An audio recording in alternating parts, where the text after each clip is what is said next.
You think you know what cold feels like. You think cold is the wind howling off the Sea of Galilee in the dead of winter. You think it's the spray of the gray water when the storm hits the boat and soaks you to the bone. But that is just weather. That is just skin deep. Real cold is internal. It starts in the marrow.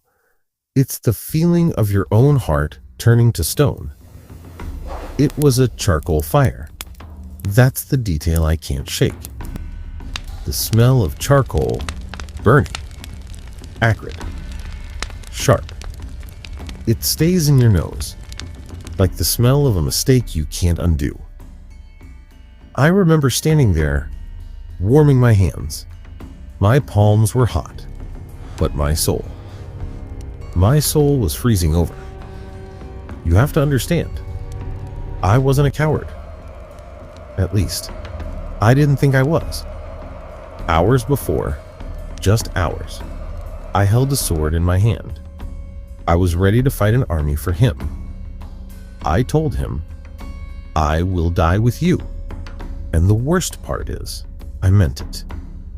I truly meant it. But courage is easy when you have a weapon in your hand and the adrenaline is pumping. Courage is hard when you are standing alone in the dark, waiting. When the shadows came, everything changed. The air felt thin, hard to breathe. I followed him to the courtyard, but I stayed back, just watching.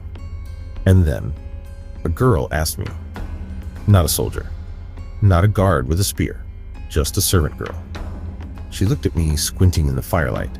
She said, You were with him. It wasn't an accusation. It was just a question. But fear is a liar. Fear told me that if I admitted it, I would die right there. So I didn't just say, no, I laughed it off. I said, Woman, I don't know him. But she kept pushing. Others started looking.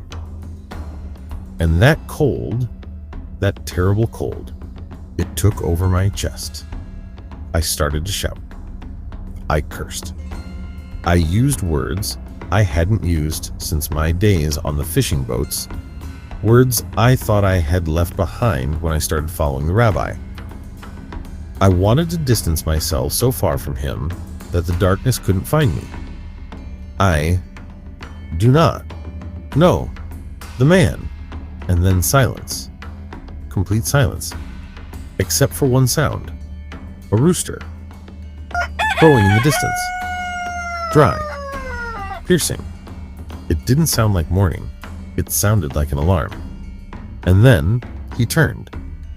He was being beaten, tied up, bruised. But he turned. And he looked at me. Across the courtyard. He didn't scream. He didn't scowl. He didn't shake his head in disappointment. He just looked. He saw me. He saw the real me. The one who promised everything and delivered nothing. Where do you go when you've betrayed the only light you've ever known? I ran into the night, and I wept. Not a quiet cry. I wept until there was no breath left in me. And then came Saturday. Nobody talks about Saturday. Friday is the death. Sunday is the life. But Saturday? Saturday is the silence. It was 1,000 years long. They say he is dead. We saw it. And the last thing he heard from my lips was a lie. Do you know what that does to a man's mind? I sat in that locked room, staring at the wall, thinking, was it all a dream? The miracles? The walking on water? The healing? Maybe I imagined it. Because if it was real, how could it end like this? And how could I, Peter, the rock, crumble into dust so easily? I couldn't handle the quiet. I couldn't handle the thoughts screaming in my head. Then came Sunday. The stone was rolled away. The tomb was empty. We saw him. He breathed on us. It was the greatest day in the history of the world. But inside me, it was still Friday. I saw his glory, but I couldn't look him in the eye. I thought, he is alive, but I am disqualified. I thought, he is the king, and I am just a traitor. So, I did the only thing I knew how to do. I stood up, brushed the dust off my knees, and I said, I'm going fishing. I went back. I went back to the nets. I went back to the old life. I tried to drown the memory in the work. I thought, if I can just smell the salt air, if I can just feel the weight of the net, maybe I can forget. We were out there all night, throwing the nets, pulling them in empty, throwing them, pulling them in empty. It was like God was mocking me. Even the sea refused to give me anything. Then, the dawn broke. Gray light turning to gold. And a voice called from the shore. Children, have you caught anything? No, nothing. We are empty. Cast the net on the right side. I froze. I knew that pattern. I knew that miracle. I looked at John, and John looked at me, and he whispered, "It is the Lord." I didn't think. I didn't care about the boat. I didn't care about the fish. I threw myself into the water. I swam. I swam like a man drowning, trying to reach the surface. I needed to get to him before my heart stopped beating. And when I dragged myself onto the sand, wet, heavy, dripping, I smelled it again. Charcoal. A fire was burning on the beach. The exact same smell as the night I betrayed him.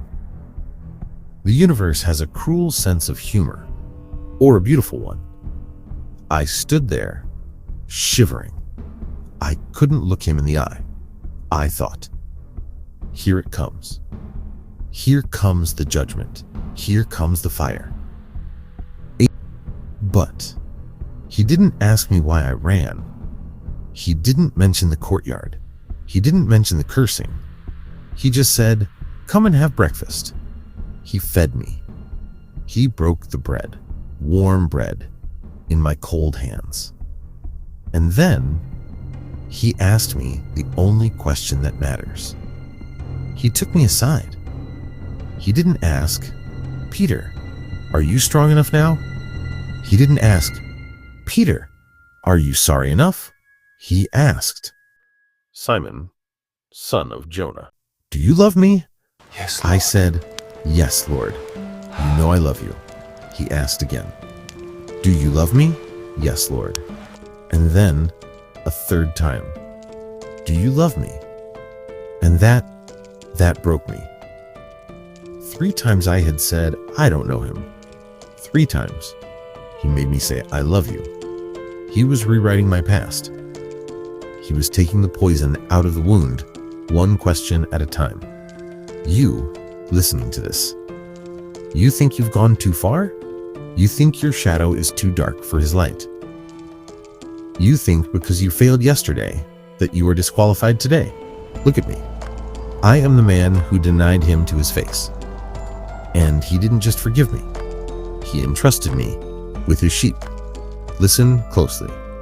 There is no depth you can fall to where his grace cannot reach. The fire doesn't have to burn you. It can purify you. Stop running from the charcoal fire. Step into it. Let him ask you the question. My name is Peter. I am a sinful man. And he is the risen Lord.